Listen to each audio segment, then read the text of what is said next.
ప్రజా రవాణాకు ప్రభుత్వం పెద్దపీట వేస్తుందని, కొత్త రక్తంతో ఆర్టీసీని మరింత బలోపేతం దిశగా పనిచేస్తామని రవాణా, బీసీ సంక్షేమ శాఖల మంత్రి పొన్నం ప్రభాకర్ అన్నారు.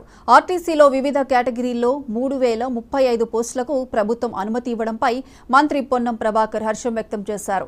ఈ సందర్భంగా పోస్టుల భర్తీకి అనుమతి ఇచ్చిన ముఖ్యమంత్రి రేవంత్ రెడ్డికి, ఉప ముఖ్యమంత్రి, ఆర్థిక శాఖ మంత్రి మల్లు బట్టి విక్రమార్కకు ధన్యవాదాలు తెలియజేశారు. తెలంగాణ రాష్ట్రం ఏర్పడినప్పటి నుంచి ఇప్పటి వరకు టీజీఎస్ఆర్టీసీలో ఒక్క ఉద్యోగ నోటిఫికేషన్ ఇవ్వలేదని, ప్రజా రవాణా వ్యవస్థకు పెద్దపీట వేస్తూ తమ ప్రభుత్వం ఉద్యోగాలను భర్తీ చేస్తుందని పొన్నం తెలిపారు. తెలంగాణ రాష్ట్రంలో డిసెంబర్ 3న ఏర్పడినటువంటి కాంగ్రెస్ ప్రభుత్వం అధికారంలోకి వచ్చిన తర్వాత డిసెంబర్ 9 నాడు ఎన్నికల్లో చెప్పినట్టుగా మహిళలకు ఆర్టీసీ బస్సులో ఉచిత ప్రయాణం కలగజేసినాం. దానిలో భాగంగా బస్సులో ఎక్కేవారి సంఖ్య 100% ఆక్యుపెన్సీ పెరిగింది. కొత్త డిమాండ్ బస్సులు కావాలని ప్రజాప్రతినిధుల నుంచి డిమాండ్ పెరిగింది.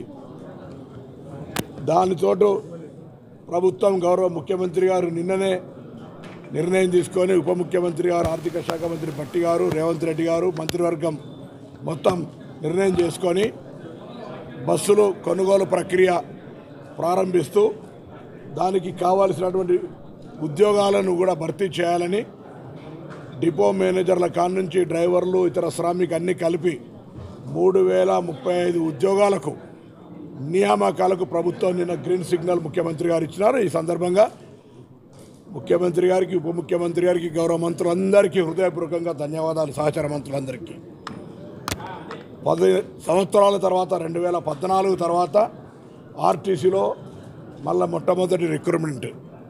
మొన్న బ్రెడ్ అండ్ బటర్ స్కీమ్ కింద ఎవరైతే చనిపోయినటువంటి పిల్లలకు సంబంధించి దాదాపు 1000 ఉద్యోగాలు ఇచ్చాం.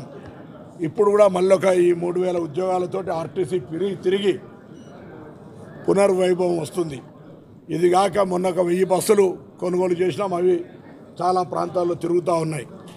కానీ ప్రజాప్రతినిధుల నుంచి, యాత్రికుల నుంచి వస్తున్న డిమాండ్కి అనుగుణంగా మా ప్రభుత్వం నూతనంగా 1500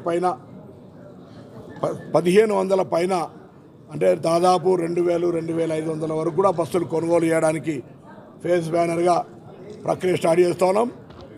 ప్రతి జిల్లా కేంద్రం 33 జిల్లా కేంద్రాల నుంచి ఏసీ బస్సులు రాష్ట్ర రాజధానికి, ప్రతి మండల కేంద్రం నుంచి రాష్ట్ర రాజధానికి బస్సు నడవాలని నిర్ణయాన్ని కూడా తీసుకోవడం జరిగింది.